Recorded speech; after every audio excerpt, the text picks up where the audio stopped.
আসসালামু আলাইকুম বন্ধুরা। তো কেমন আছেন আপনারা? আশা করি ভালোই আছেন।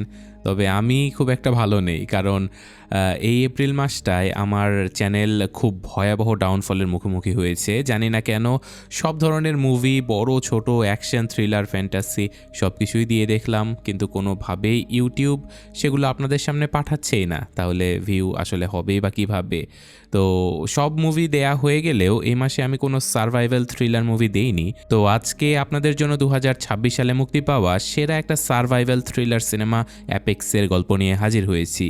তো গল্প শুরু করার আগে আজ একটু অনুরোধ করব, ভিডিওটা পুরোটা দেখবেন আর যদি ভালো লাগে তো লাইক কমেন্ট করতে একেবারেই ভুলবেন না। তো আজকের এই গল্পটা হলো রক ক্লাইম্বিং কাপল সাশা আর টমির, যারা কিনা আজকে নরওয়েতে পৌঁছেছে ট্রল ওয়াল নামের একটা খাড়া পাহাড় ক্লাইম্ব করার জন্য। তারা সকল ধরনের সেফটি গিয়ার তাদের সাথে নিয়েছিল, আর তাছাড়াও বিশ্রাম নেবার জন্য তারা একটা হ্যাঙ্গিং টেন্টও নিয়েছে। সেই টেন্ট তারা প্যাক করে নিয়ে দড়ি দিয়ে ঝুলিয়ে নিজের সাথে করে নিয়ে উপরের দিকে উঠতে থাকে। তবে উপরে উঠতে উঠতে এমন একটা খাঁজের কাছে তারা পৌঁছে যায় যে এই খাঁজটা সাশা কখনোই পার হতে পারেনি। সে এর আগেও অনেকবার ট্রাই করেছে, কিন্তু বরাবরের মতোই সে আজকেও ফেল করছে। এই কারণে সে বারবার এখানে ফিরে আসে এই খাঁজটা পার হয়ে পাহাড়টা জয় করার জন্য। আসলে তার মনের মধ্যে জিদ রয়েছিল যে সে এই পাহাড়ের চূড়া জয় করবেই করবে। আর নিজের এই জিদ পূরণের জন্য সে আরও একবার প্রাণপণ চেষ্টা করে, কিন্তু কোনোভাবেই সে এই খাঁজ পেরোতে পারে না। এতবার চেষ্টা করার পরে টমি সাশাকে বলে যে এবার আসলে আমাদের থেমে যাওয়া উচিত, আমরা হয়তো এর উপরে আর যেতে পারবো না। কিন্তু সাশা হার মানার জন্য একেবারেই প্রস্তুত ছিল না। সে টমিকে বলে যে আমরা এখন সোজা পাহাড়ের চূড়ায় গিয়ে থামবো, আমরা এভাবে হার মানতে পারি না। টমি তাকে বলে যে দেখো, পাহাড়ের চূড়া তো আর এখান থেকে কোথাও পালিয়ে যাচ্ছে না, কালকে সকালেও পাহাড়ের চূড়া এখানেই থাকবে। আর তাছাড়াও আজকে আমরা অনেকটা ক্লান্ত হয়ে গেছি, সুতরাং আজকে আমাদের থেমে যাওয়া উচিত। কিন্তু তবুও সাশা নিজের ক্লান্তি আর পরিশ্রমের কথা চিন্তা না করে এই খাঁজটা পার হবার চেষ্টা করে। আসলে এইসব কিছু করে কোনো ফায়দাই হবে না, কারণ তার শরীরের সকল এনার্জি ততক্ষণে শেষ হয়ে গিয়েছিল। আর তাছাড়াও আকাশের দিকে তাকিয়ে তারা বুঝতে পারে যে বড়সড় একটা তুফানও আসতে চলেছে, আর এই তুফানটা তাদের জীবনের জন্য অনেক বড় বিপদ হতে পারে। কিন্তু সাশা বলে যে দেখো, আর মাত্র 1 ঘন্টা লাগবে, আমরা ঠিকই উপরে পৌঁছে যাব, এইসব ক্লান্তিতে আমি হার মানব না। আর নিজের এই পাগলামির কারণে সে তখন ঠান্ডা মাথায় কোনো কিছু চিন্তাও করতে পারে না, তুফানের দিকটাও সে একেবারে এড়িয়ে যায়। আর ঠিক এই কারণে ক্লাইম্বিংয়ের সময় সে তার সাথে একজন পার্টনারকে নিয়ে যায়, যাতে করে একজন এমন পাগল হয়ে গেলে অন্যজন অন্তত সঠিক সময়ে সঠিক সিদ্ধান্তটা যেন নিতে পারে। তো এখানে টমি সেই সঠিক সিদ্ধান্তটা নিয়ে নেয়, আর ঠিক ওই জায়গাতে টেন্ট খাটিয়ে ফেলে। এরপর টমি সাশাকে বলে যে দেখো, তুমি এত বেশি তাড়াহুড়ো করো না, তুমি তো বোঝোই এখন আমার বয়স হয়ে গেছে, কে জানে আমি আর কতগুলো পাহাড় সুস্থভাবে উঠতে পারবো। তো এখানে টমিকে দেখে কিছুটা হতাশ মনে হয়, কারণ একদিকে তো তুফান নিয়ে তার খুবই চিন্তা হচ্ছিল, আর অন্যদিকে তার কাছে থাকা লাকি কম্পাসটা তাকে যেন ইশারা দিচ্ছিল যে তার ভাগ্য হয়তো এবার আর সহায় হবে না। কিন্তু মাঝ পথে পাহাড়ে ঝুলে থেকে এইসব আজগুবি ব্যাপার নিয়ে চিন্তাভাবনা করা একেবারে ঠিক না, সেটা টমি খুবই ভালোভাবে বুঝে যায়। তো যাই হোক, সেই তুফান ধীরে ধীরে আরও বাড়তে শুরু করে, আর তাদের সমস্যাগুলো আস্তে আস্তে বৃদ্ধি পায়। তো এমন অবস্থায় এই পাহাড় থেকে নিচে নেমে যাওয়াটাই তাদের কাছে সবচেয়ে সেফ অপশন ছিল। কিন্তু এটা দেখে সাশার এতক্ষণের সকল কষ্ট একেবারে পানিতে চলে যায়। তখন টমি তাকে ভরসা দিয়ে বলে যে দেখো, ঝড় তুফান থেমে গেলেই আমরা আবারও এখানে ফিরে আসবো। তো এরপর তারা তাদের টেন্ট গুটিয়ে নিয়ে দুজন মিলে নিচের দিকে নামতে শুরু করে। প্রচণ্ড ঝড়ো হাওয়া আর বরফের তুফানের মাঝে অন্ধকার তো ছিলই, আর তাছাড়াও এসবের মধ্যে আবার সেখানে তুষার ধসও নেমে আসে, যার কারণে পাহাড় থেকে বড় বড় অনেক তুষারের পাথর নিচে পড়তে শুরু করে। বিপদ বুঝতে পেরে টমি জলদি সাশাকে পাহাড়ের একটা খাঁজের নিচে পাঠিয়ে দেয়, যেখানে সে পাথরের আঘাত থেকে কিছুটা হলেও সেফ থাকতে পারে। কিন্তু টমি নিজে সেই পাথরের আঘাত থেকে আর বাঁচতে পারে না। একটা পাথরের আঘাত সে এমনভাবে নিচে পড়ে যায় যে তার মাথা প্রচণ্ড জোরে পাহাড়ের সঙ্গে ধাক্কা খায়, আর সে বেচারা জ্ঞান হারিয়ে নিচে ঝুলতে থাকে। দড়ির সাহায্যে ঝুলন্ত অবস্থায় সে আদৌ বেঁচে আছে কিনা সেটাও বোঝা যাচ্ছিল না, কিন্তু সে যেই দড়িতে ঝুলেছিল সেই দড়ির এক অংশ সাশার হাতে ছিল, আর দড়ির সাথে এত ভারী একটা ওজন ঝুলে থাকার কারণে সাশার হার্নেসটাও ধীরে ধীরে খুলে যেতে থাকে, যার ফলে সাশার নিজের জীবনও তখন ভয়ঙ্কর বিপদের মধ্যে পড়ে যায়। সাশাকে কয়েক সেকেন্ডের মধ্যে একটা সিদ্ধান্ত নিতে হবে যে সে কি টমির সঙ্গে নিচে পড়ে গিয়ে মারা যাবে, নাকি দড়ি ছেড়ে দিয়ে টমিকে ফেলে দিয়ে নিজের জীবন বাঁচিয়ে নেবে। কারণ টমি হয়তো ততক্ষণে মারা গেছে। সাশা অনেক বড় একটা দ্বিধায় পড়ে যায়, কিন্তু তার কাছে এত ভাবার মতো সময় একেবারেই ছিল না। তাই সে দড়িটা ছেড়ে দেয় আর টমি সোজা নিচে পড়ে যায়। ঠিক ওই মুহূর্তে হার্নেসটাও খুলে যায়, কিন্তু সাশা পাহাড়ের সাথে কোনো রকমে নিজেকে আটকে রেখে তার প্রাণ বাঁচিয়ে নেয়। তো এটুকুই ছিল আমাদের মুভির ইন্ট্রো। এরপর গল্প 5 মাস এগিয়ে যায় আর আমরা দেখতে পাই যে অপরাধবোধে ভুগতে থাকা সাশা নিজের দেশ অস্ট্রেলিয়াতে ফিরে গেছে। সে কিছুটা সময় একান্তে কাটাতে চায়, যাতে করে তার মন একটু হলেও শান্তি পায় আর সে নিজের জীবনের সামনে এগিয়ে যেতে পারে। সেই দিনের পর থেকে সে পাহাড়ে যাওয়া একেবারে বন্ধ করে দিয়েছে। পাহাড় নিয়ে তার যত পাগলামি ছিল সব কিছু এক মুহূর্তে যেন শেষ হয়ে গিয়েছিল। আর টমির সে লাকি কম্পাসটাও আজও তার কাছেই রয়েছে। তো যাই হোক, এখন সাশা ওয়ান্ডারা ন্যাশনাল পার্কে পৌঁছে যায় আর সেখানকার একজন রেঞ্জার তাকে সাবধান করে দিয়ে বলে যে একা একা এই জঙ্গলে না যাওয়াই ভালো হবে, কারণ এখান থেকে অনেক মানুষ নিখোঁজ হয়ে যায়।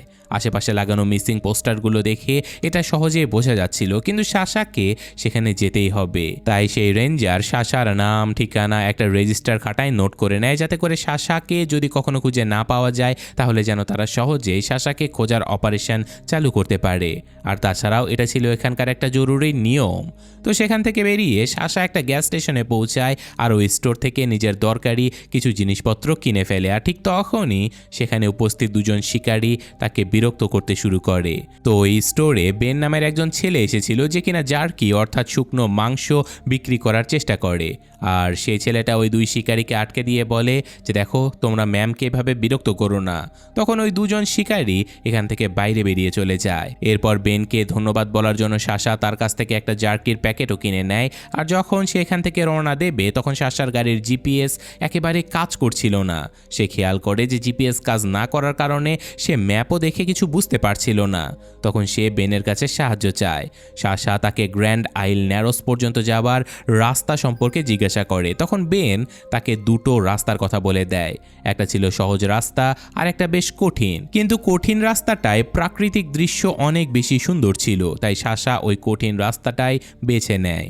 ওই রাস্তাটা শুরু হয় ব্ল্যাক ওয়াটার বে থেকে। ক্যাম্পিং করার জন্য সে ওই জায়গাতে পৌঁছে যায়, কিন্তু রাত হতে গ্যাস স্টেশনের সেই শিকারীরাও ওখানে চলে আসে। এবার তাদের সংখ্যা আরও অনেক বেশি ছিল। সাশা খুব ভালো করে বুঝতে পারে যে এরা আবারও তার মাথা খারাপ করে দেবে, তাকে বিরক্ত করবে। তাই সে চুপচাপ নিজের গাড়ির ভেতরে গিয়ে বসে যায় আর গাড়িটা ভেতর থেকে লক করে ফেলে। সাশা এই লোকগুলোর সঙ্গে ফালতু কোনো কথা বলতেও চায় না আর তাদের কোনো কথা কানেও নেয় না। এরপর তারা নিজেদের মতো আড্ডা মাস্তি শেষ করে রাতেই সেখান থেকে ফিরে চলে যায়। তারা উল্টাপাল্টা কিছু করার চেষ্টা করলে সেটা সামলানোর জন্য সাশা নিজের কাছে পিপার স্প্রে একেবারে রেডি রাখে। তো এখন তারা চলে যাবার পরে সাশা সেখানে কিছুক্ষণ ঘুমিয়ে নেয়। আর এরপর সকাল হতে একটা কায়াক অর্থাৎ ছোট নৌকা নিয়ে সে সোজা নদীতে নেমে যায়।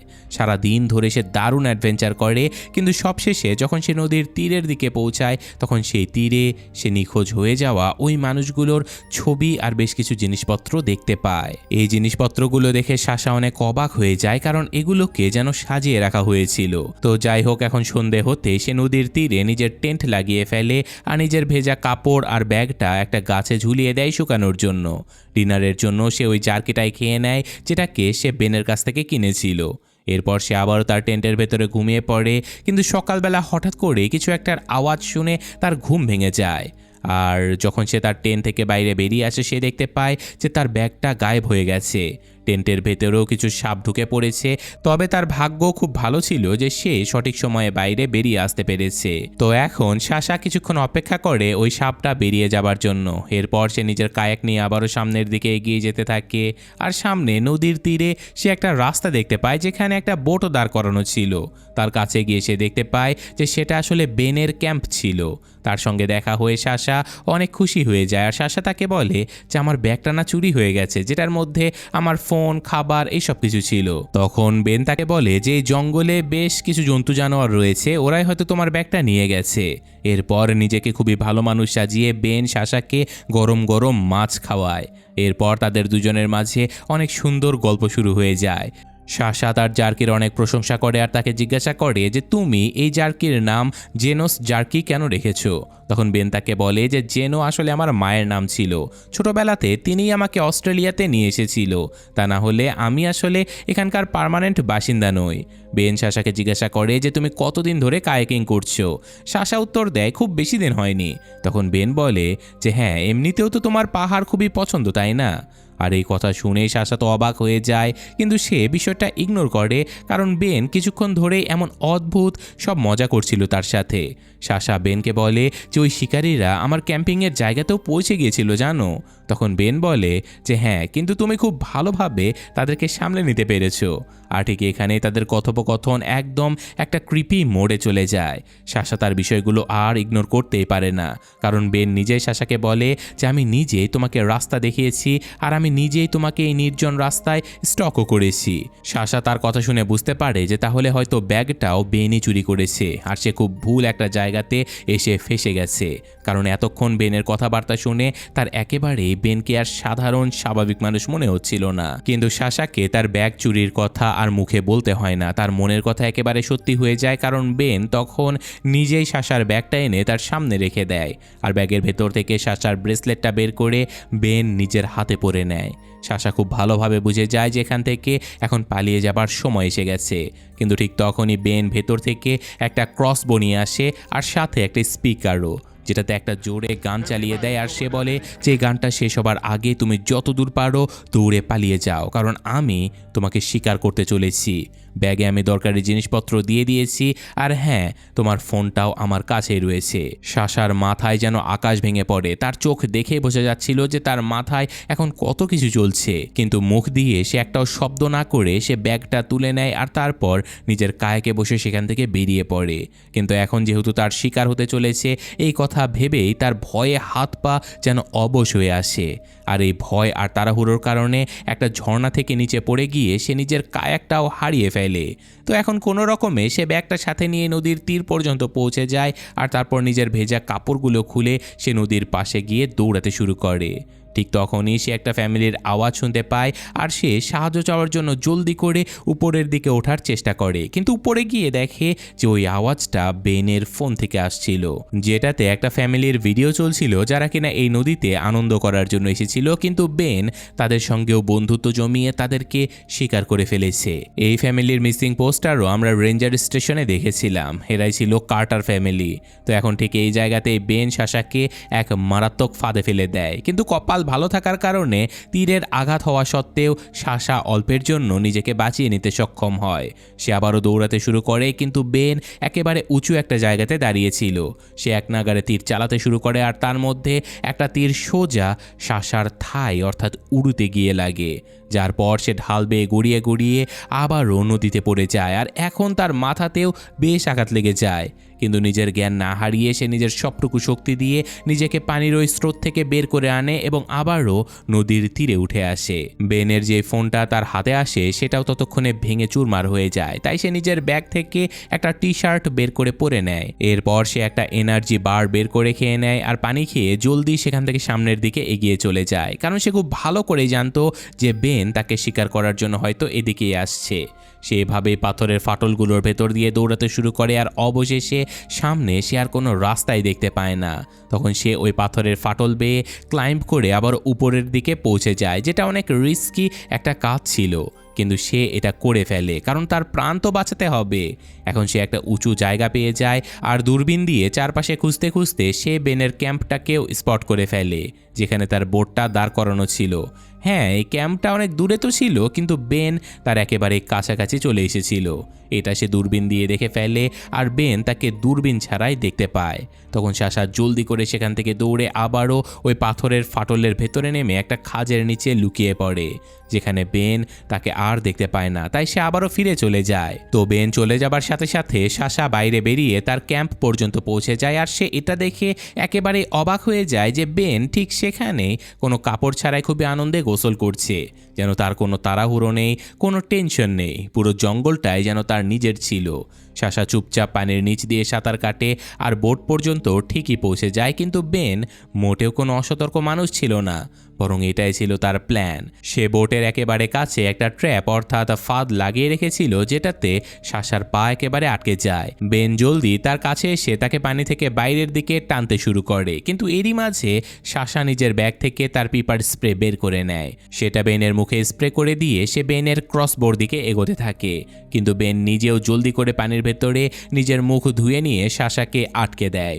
সাশা আবারও পিপার স্প্রের বোতলটা হাতে তুলে নেয়, কিন্তু এবার বেনের হাতে তার ক্রসবো চলে এসেছিল, তাই সাশাকে পিপার স্প্রেটা নিচে ফেলে দিতেই হয়। তখন বেন তার পা ফাঁদ থেকে মুক্ত করে দেয়। তখন সাশা তাকে বলে যে তুমি কোনো গেম খেলছো নাকি আমার সাথে? তখন বেন বলে যে না, এটা কোনো গেম নয়, এটা একটা রিচুয়াল অর্থাৎ একটা প্রথা। এরপর সে সাশার হাত পা বেঁধে ফেলে আর সে বলে যে আমি তো তোমাকে শুরুতেই অপশন দিয়েছিলাম, ইজি ওয়ে নাকি হার্ড ওয়ে। তুমি নিজেই কঠিন রাস্তাটা বেছে নিয়েছিলে তোমার গন্তব্যে পৌঁছানোর জন্য, যার কারণে তুমি আজ এখানে ফেসে গেছো। তুমি যদি ইজি রাস্তাটা বেছে নিতে তাহলে এতক্ষণে তোমার গন্তব্যে তুমি পৌঁছে যেতে, আর আমিও তোমার কিছুই করতাম না। এই যে স্বীকার করার রিচুয়ালটা হচ্ছে, এটা এই কারণেই হচ্ছে যে তুমি নিজের জন্য কঠিন পথটা বেছে নিয়েছো। তো যাই হোক, এখন সারা রাত বৃষ্টির মধ্যে সে সাশাকে বাইরেই বেঁধে রাখে আর তার সঙ্গে কথা বলতে শুরু করে। বেন তাকে বলে যে রিচুয়াল অনেক জরুরি একটা জিনিস, এগুলো আমাদের মনে করিয়ে দেয় যে আমরা আসলে কে। তুমি কি জানো, অনেক উপজাতি তো নিজেদের দাঁত নিজেরাই ঘষে ঘষে ধারালো করে ফেলে। জীবনে গ্রো করার জন্য এইসব পেন অর্থাৎ কষ্ট পাওয়াটা খুবই দরকার। তো যাই হোক, এখন পরদিন সকালে বেন সাশাকে বোটে বসিয়ে সেখান থেকে সামনের দিকে এগিয়ে নিয়ে যায়, আর সাশার হাত আসলে তখনও বাঁধা ছিল।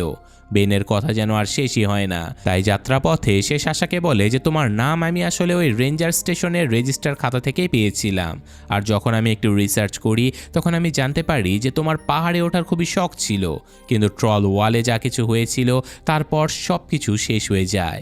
সাশা তাকে বলে যে দেখো, ওটা শুধুমাত্র একটা দুর্ঘটনা ছিল, কিন্তু বেন এই কথাটা মানতে একেবারেই প্রস্তুত ছিল না। সে সাশাকে বলে যে টমি এত অভিজ্ঞ একজন ক্লাইম্বার ছিল, তাহলে সে এমন বাজেভাবে কেমনে মারা গেল? এইসব কথার মধ্যে সাশা নৌকার ভেতরে একটা রড খুঁজে পায়। সে বেনকে মারার সিদ্ধান্ত নেয়, কিন্তু ততক্ষণে বেন এই ব্যাপারটা বুঝতে পারে। সে সাশাকে পানিতে ফেলে দেয় আর পুরো রাস্তা তাকে পানিতেই টানতে টানতে নিয়ে চলে যায়, আর পানিতে ভাসতে ভাসতে সাশার অবস্থা একেবারে খারাপ হয়ে যায়। তো যাই হোক, এখন বেন সাশাকে নিয়ে একটা গুহার ভেতরে চলে আসে, যেখানে সাশা দেখতে পায় যে বেন এখানে ওই হারিয়ে যাওয়া কার্টার ফ্যামিলির লাশ ঝুলিয়ে রেখেছে। সে লবণ দিয়ে লাশগুলোকে সংরক্ষণ করে রেখেছিল, কারণ ভবিষ্যতে সে এই মানুষের মাংসগুলো দিয়েই মাংসের জার্কি বানাবে। আসলে মানুষ শিকার করার উদ্দেশ্য শুধু জার্কি বানানো ছিল না, বরং বেন মানুষকে শিকার করত তাদের আত্মা হাতিয়ে নেবার জন্য। আসলে এই জঙ্গলের আদিবাসীরা বলে থাকে যে কোনো মানুষের আত্মা চুরি করতে হলে তাকে আগে মারতে হবে, কিন্তু বেন এতকাল ধরে এত মানুষকে মেরেছে, কিন্তু তবুও সে তার মন মতো কোনো আত্মা খুঁজে পায়নি। তবে আজকে সাশাকে দেখে তার মনে হচ্ছে যে সে তার পছন্দের আত্মাটা আজকে পেতে চলেছে। আসলে বেন সাশাকে টার্গেট করার আগে একটা রিচুয়ালের মাধ্যমে জানতে পেরেছে যে সাশার আত্মাই তার জন্য উত্তম, কারণ সাশা তার জীবনে অনেক উত্থান পতন দেখে ফেলেছিল। আর এই কারণে সাশার সঙ্গে কথাবার্তার শুরুতেই বেন সাশার ব্যাপারে অনেক কিছু বলতে পারছিল, যেগুলো সাশাকে অবাক করে দিচ্ছিল। তো যাই হোক, এখন সে সাশাকে মেরে তার কাঁচা কলিজা খাবে আর মাংস দিয়ে জার্কি বানাবে। তাই সে এখন নিজের নকল দাঁতগুলো খুলে সোচালো দাঁত বের করে সাশাকে দেখায়। আর এখানে আমরা গল্প কিছুটা হলেও বুঝতে পারি যে তা হলো এই জঙ্গলের ভেতরে কোনো আদিবাসী গ্রুপকে অনেক বেশি ফলো করে এই বেন। সে ওই আদিবাসী গ্রুপের দ্বারা অনেক বেশি প্রভাবিত হয়ে গেছে। সে তাদের সকল রিচুয়াল পালন করে, শুধু তাই নয়, সে সবার আগে নিজের মাকেই তার শিকার বানিয়েছিল। বেন মনে করে যে তার মায়ের কলিজা খাবার পর থেকে সে যেন ফিল করতো যে তার মায়ের আত্মা তার মধ্যেই বেঁচে আছে, কারণ সে তার মায়ের জার্কি বানানোর প্রতিভা তার মাকে মারার পরেই পেয়েছিল, যার ফলে সে তার মায়ের মাংস দিয়ে প্রথম জার্কি বানায় এবং তার কোম্পানির নামও তার মায়ের নামেই দেয়। এখন সে সাশার কলিজা খেয়ে সাশার ভেতরের সকল শক্তি নিজের ভেতরে করে নিতে চায়, কিন্তু এসব কথা বলতে বলতে বেন সাশার অনেকটাই কাছে চলে আসে, আর সেই সুযোগে সাশা বেনের কানে একটা কামড় দিয়ে দেয়। তারপর সে কোনো রকমে নিজেকে মুক্ত করে ফেলে। তারপর সে বহমান পানিতে ঝাঁপিয়ে পড়ে আর একটা সেফটি দড়ির সঙ্গে নিজেকে বেঁধে ফেলে আর তাকে ধরার জন্য বেন নিজেও পানিতে লাফ দেয়, কিন্তু সেফটি গিয়ার না থাকার কারণে বেন ভাসতে ভাসতে ঝর্ণা থেকে নিচে পড়ে গিয়ে মাথায় এমন আঘাত পায় যে সে জ্ঞান হারিয়ে ফেলে। ততক্ষণে সাশা নিজেও নিচে নেমে পাথর মেরে বেনকে সেখানে শেষ করে দিতে চাচ্ছিল, কিন্তু সে কোনোভাবেই এই কাজটা করতেই পারছিল না। এদিকে ততক্ষণে আবার বেনের জ্ঞান ফিরে আসে, আর সাশার মতো বেন অত ভালো মানুষ নয়। সে সাশাকে মারার জন্য তার উপরে হামলা করে দেয়।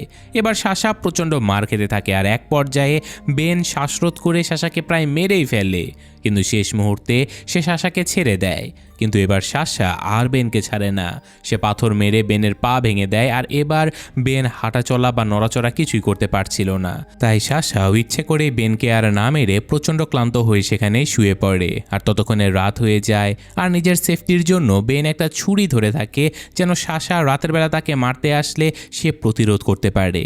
কিন্তু সাশা আজকে তাকে না মেরে বরং তার নিজের জীবনের গল্প বেনকে শোনাতে থাকে। সে বেনকে জানায় যে নরওয়েতে একটা পাহাড়ে চড়তে গিয়ে সে তার প্রিয়তম হাজব্যান্ডকে হারিয়ে ফেলে, আর সাশা টমির মৃত্যুর জন্য আজ অবধি নিজেকেই দায়ী মনে করে। কারণ একে তো সাশা যখন টমিকে নিচে ফেলে দেয় তখন সে জানতোই না টমি বেঁচে আছে নাকি মারা গেছে, আর দ্বিতীয়ত টমি তো আগে থেকে বাড়িতে ফিরতেই চাচ্ছিল। শুধুমাত্র সাশার আজগুবি জেদের কারণে সে পাহাড়ে উঠেছিল, আর বিপদের মুখেও সাশাকে সে নিজেই খাজের ভেতরে লুকিয়ে দিয়ে তাকে বাঁচিয়ে দেয়। কিন্তু বেচারা নিজেই ওখানে মৃত্যুকে বরণ করে নেয়, আর এই জন্যই সাশা সবসময় টমির মৃত্যুর জন্য নিজেকে দায়ী মনে করে। তো যাই হোক, এইসব আফসোস করতে করতে রাত কেটে যায়, আর পরদিন সকালে এই জঙ্গল থেকে বের হবার জন্য সাশা বেনকে বলে যে দেখো, এখান থেকে বের হতে হলে আমাদের এই পাথরের পাহাড়টা পার হতে হবে। তুমি চাইলে আমার সঙ্গে যেতে পারো, আর যদি এখানেই মরতে চাও তাহলে আমি অপেক্ষা করব। আশা করি রক্তক্ষরণের কারণে খুব শীঘ্রই তুমি মারা যাবে, তারপর না হয় আমি একা একা পাহাড়ে চড়ব। এদিকে মৃত্যুর কথা শুনে বেন একেবারে ভেজা বিড়াল হয়ে গিয়েছিল। সে বাচ্চার জন্য সাশার সঙ্গে পাহাড়ের উপরে উঠতে চায়, তবে সে সাশার দড়ির সঙ্গে নিজেকে বেঁধে রাখতে চায়। আর সে সাশাকে বলে যে দেখ, আমাকে ফেলে দেবার চেষ্টা করিস না, তাহলে কিন্তু টান দিয়ে তোকে সহ নিচে ফেলে দেব। তুই যদি আমাকে বাঁচিয়ে দিস তাহলে আমি কথা দিচ্ছি তোর কোনো ক্ষতি করব না। তো যাই হোক, এইসব কথাবার্তা শেষে তারা ঠিকমতো দড়ি বেঁধে ওই পাহাড়ে উঠতে থাকে। আর বেশ খানিকটা ওঠার পরে সাশা তার হার্নেসটা খুলে বেনকে নিচে ফেলার চেষ্টা করে, কিন্তু বেন এই ব্যাপারটা বুঝতে পারে। সে চিৎকার করে বলে যে দেখ, আমি কিন্তু দড়ি টান দিয়ে তোকে ফেলে দেব। আর এই কথা শুনে সাশা তাকে বলে যে আরে, আমি তো বাস হার্নেসটা রিসেট করছিলাম। তো যাই হোক, এইসব ভুলভাল বুঝিয়ে সাশা পাহাড়ের খুবই কঠিন একটা খাঁজে গিয়ে পৌঁছে যায়। আর এখানে সে বেনকে উপরে তোলার ব্যাপারে গড়িমসি করতে থাকে। সুযোগ বুঝে সে দড়িটা একটা গাছের সঙ্গে বেঁধে দেয়, আর এক পর্যায়ে সে তার হার্নেসটা খুলে বেনকে পাহাড় থেকে নিচে ফেলে দেয়। একে তো বেনের পা ভাঙা ছিল, তার উপরে সে সম্পূর্ণ সাশার দড়ির উপরে নির্ভর ছিল, তাই বেন সেখানেই পড়ে মারা যায়। কিন্তু সাশাকে বাঁচতে হলে এই পাহাড়টা পেরোতে হবে, কিন্তু তার কাছে তো সেফটি দড়ি বা হার্নেস কিছুই ছিল না। কিন্তু তবুও প্রাণ বাঁচানোর আশায় সে খালি হাত পায়ে পাহাড়ে চড়তে থাকে। এই কাজটা করতে গিয়ে সাশা পাহাড়টা থেকে পড়েই যাচ্ছিল, কিন্তু তবুও অনেক কষ্টে সে পাহাড়ে উঠতে পারে। প্রচণ্ড ক্লান্ত সাশা যখন বের হবার রাস্তা খুঁজছিল তখনই কপাল গুনে সে রাস্তার মাঝে একটা গাড়ি দেখতে পায়। সেই গাড়িওয়ালার কাছে সাহায্য চেয়ে সে এ যাত্রায় প্রাণে বেঁচে যায়। সে গাড়ি নিয়ে সোজা সেই রেঞ্জারের কাছে চলে যায়, আর তাকে গহীন জঙ্গলের সেই গুহার ব্যাপারে সব কিছু খুলে বলে দেয়, যাতে করে নিখোঁজ ওই লোকগুলোর মৃতদেহ তারা খুঁজে পেতে পারে। এইসব কিছু বলে সে নিজের স্বাভাবিক জীবনে ফেরার চেষ্টা করে, আর অবশেষে সে একটা সি বিচে গিয়ে টমির লাকি কম্পাসটা সমুদ্রে ভাসিয়ে দেয়। সে আসলে পেছনের সকল দুঃসহ স্মৃতিগুলোকে এখন সমুদ্রে ভাসিয়ে দিতে চাচ্ছিল, অর্থাৎ নিজের মন থেকে বের করে দিতে চাচ্ছিল। আর এইসব কিছু করে সে নিজের জীবনে সামনে এগিয়ে যাবার শেষ একটা চেষ্টা করে। তো এই ঘটনার সাথে সাথে আজকের গল্পটা এখানেই শেষ হয়ে যায়। তো গল্পটা কিন্তু খুবই সাদাসিধে আর খুবই সিম্পল ছিল। আসলে নেটফ্লিক্স ইদানিং নিজেদের প্ল্যাটফর্মের জন্য এইসব ছোটোখাটো মুভি অনেক বেশি প্রডিউস করছে, কিন্তু মুভি ছোটোখাটো হলেও, গল্প ছোটোখাটো হলেও মুভির কোয়ালিটি কিন্তু অনেক ভালো। মুভিতে অনেক ভিএফএক্সের কাজ করা হয়েছে, যেগুলো দেখে মুভিকে অনেক বাস্তব মনে হয় আর কি। এই মুভিটা তারই একটা উদাহরণ ছিল, কারণ এই ধরনের মুভিগুলো মানুষ টাকা দিয়ে থিয়েটারে গিয়ে কেউ দেখবে বলে আমার মনে হয় না। তবে হ্যাঁ, মোবাইল স্ক্রিনে কিন্তু একবারের জন্য মুভিটা দেখাই যায়। নেটফ্লিক্স তো ইদানিং এই ধরনের মুভিগুলোতে অনেক বেশি ইনভেস্ট করছে, এটা আমি বুঝতে পারলাম। যাই হোক, আজকের মতো আমি এখানেই বিদায় নিচ্ছি। ভালো থাকবেন, আল্লাহ হাফেজ।